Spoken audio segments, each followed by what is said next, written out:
નમસ્કાર મિત્રો, આજના વિડીયોમાં આપણે વાત કરશું કે કેટલીક આર્થિક ટિપ્સ કઈ છે કે જે દરેકને જાણવી જોઈએ। આ જમાનામાં પૈસો મહત્ત્વનો છે। પૈસા હોય તો મનોબળ અને આત્મવિશ્વાસ બની રહે અને મુશ્કેલી અડધી જીતી ગયા હોય તેવું અનુભવાય। ધન એટલે આપણે સુખ સાહેબી આપે તેવી વસ્તુઓ। ખાતું ધન બને એટલું ઓછું વસાવવું। પંખો લગાવવો એટલે જેટલા ચક્કર ફરે તેટલા પૈસા ખાય।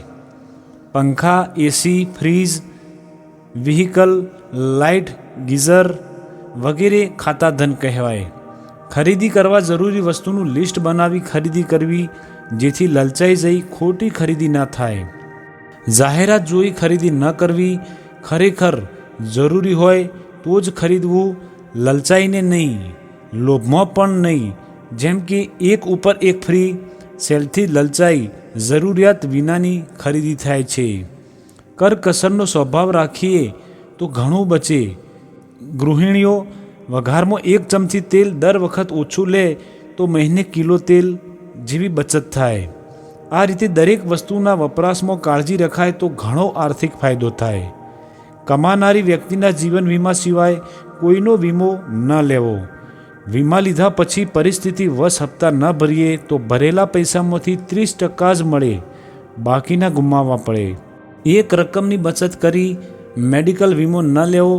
મેડિકલ વીમાના પૈસા દર વર્ષે ડૂલ થઈ જાય, માટે મેડિકલ વીમાના હપ્તાના પૈસા બચત કરેલી રકમમાં ઉમેરો કરતા જોઈએ તો તેમાં વધારો થાય અને કોઈ પણ મુશ્કેલીના સમયમાં વાપરી શકાય।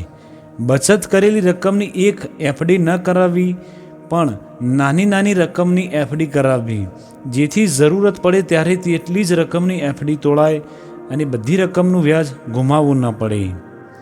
બેંકમાંથી ખર્ચવા પૈસા ઉપાડો ત્યારે તેમાંથી જ કોઈક રકમની એફડી કરી દો, જેથી ખર્ચો ઓછો થશે અને બચત થશે જે કામ આવશે। આવકમાંથી થોડી બચત જરૂર કરો। જ્યારે આર્થિક તંગી આવે ત્યારે આ જ રકમ કામ આવશે। આવકમાંથી દર મહિને કંઈક બચત કરવી જ જોઈએ।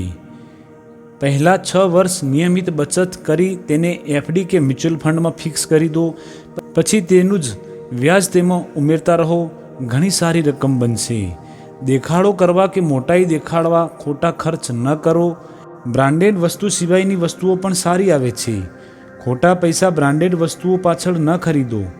10,000ના બૂટ લો પણ તે શાણમાં જ પડવાના છે, જ્યારે 1,000-1,500ના ઘણા બૂટ તેમાં આવે છે। માટે ખર્ચ કરતાં જરૂરી અને વિવેક બુદ્ધિનો ઉપયોગ કરો। લગ્ન મરણમાં ખોટા દેખાડાના ખર્ચા ન કરો। ઘર મોટું લો પણ જરૂરિયાત પૂરતું, જે ફર્નિચર વસાવો। મિત્રો, હું આશા કરું છું કે તમને આ વિડીયો જરૂર સારું લાગ્યું હશે અને આ વિડીયોના માધ્યમથી તમને ઘણી મદદ થઈ હશે। તો પ્લીઝ આ વિડીયોને લાઇક, શેર અને ચેનલને સબસ્ક્રાઈબ જરૂર કરી લેજો।